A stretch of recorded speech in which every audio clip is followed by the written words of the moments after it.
திருக்கோளூர் பெண் பிள்ளை ரகசியம் 34வது வாக்கியம். இடைக்கழியே கண்டேனோ முதலாழ்வார்களை போலே. இப்ப நம்ம திருக்கோளூர் பெண் பிள்ளையோட சேர்ந்து ஆழ்வார்களை பத்தி கேட்கலாம். என்ன சொல்றா திருக்கோளூர் பெண் பிள்ளை அப்படின்னா, திருக்கோவிலூர் அப்படிங்கிற ஒரு இடத்திற்கு முதல்ல திருக்கோவலூர்னு இருந்தது. இப்ப அது திருக்கோவிலூர் அப்படின்னு நம்ம அதை தெரிஞ்சுக்கிறோம். அந்த இடத்துக்கு பொய்கை ஆழ்வார், பூதத்தாழ்வார், பேயாழ்வார் இவ 3 பேரும் வர மாதிரி கதை ஆரம்பிக்கிறது. அவ 3 பேருமே வேற வேற ஊர்ல இருக்கா. ஆனா 3 பேருமே அந்த திருக்கோவிலூருக்கு வரா. அந்த இடத்துல நல்ல மழை. இவ வந்து சேர்ற டயத்துல நல்ல மழை. அதனால ஒரு ஆசிரமத்துல ஒதுங்குறா. மிருகண்ட முனிவரோட ஆசிரமம் அது. அந்த இடத்துல முதல்ல பொய்கை ஆழ்வார் வரார்.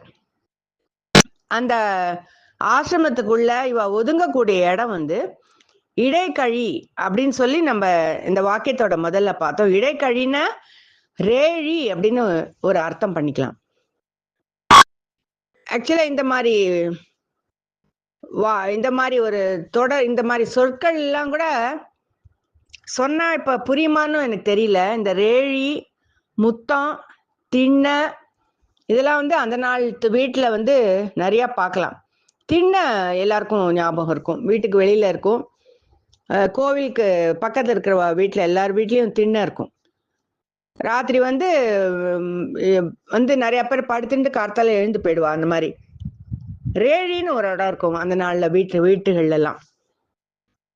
அந்த மாதிரி ஒரு ரேழியில முதல்ல பொய்கை ஆழ்வார் வரார். அந்த ரேழி எப்பேற்பட்ட இடம் அப்படின்னா, அந்த இடத்துல எவ்வளவு இடம் இருந்தது அப்படின்னா,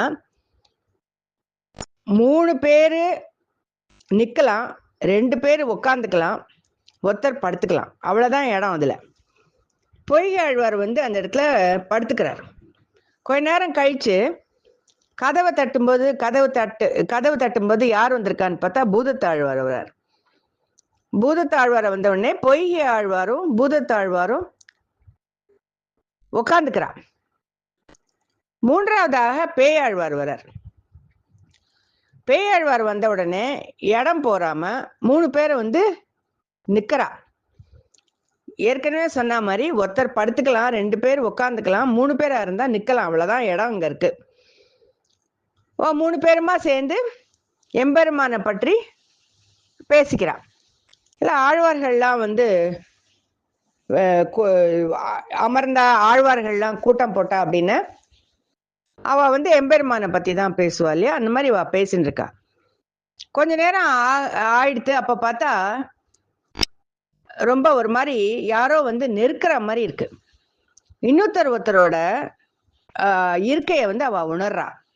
இன்னொருத்தர் யாரோ வந்திருக்காருங்க அப்படிங்கறத அவ உணர்றா. யாரு அப்படின்னு பார்த்தாக்க அது எம்பெருமானே அங்க இந்த ஆழ்வார்களோட இருக்கார். அப்ப எவ்வளவு பெரிய பாக்கியம் அவ 3 பேருக்குன்னு சொல்லிட்டு திருக்கோளூர் பெண் பிள்ளை என்ன சொல்றா, இடைக்கழியே கண்டேனோ முதலாழ்வார்களை போலே. முதலாழ்வார்கள் அப்படின்னா பொய்கை ஆழ்வார், பூதத்தாழ்வார், பேயாழ்வார் இவ 3 பேரும் எம்பெருமானை தரிசித்தார்கள் அப்படின்னு சொல்றா. சொல்லிட்டு எனக்கு அந்த பாக்கியம் இல்லை அப்படின்னு சொல்றா. இறைவனை கண்ட பிறகு இவ 3 பேரும் திருவெந்தாதி பாடுறா. அதுதான் ரொம்ப முக்கியமான ஒரு விஷயமா சொல்லி இந்த கதையை அவ முடிக்கிறான்.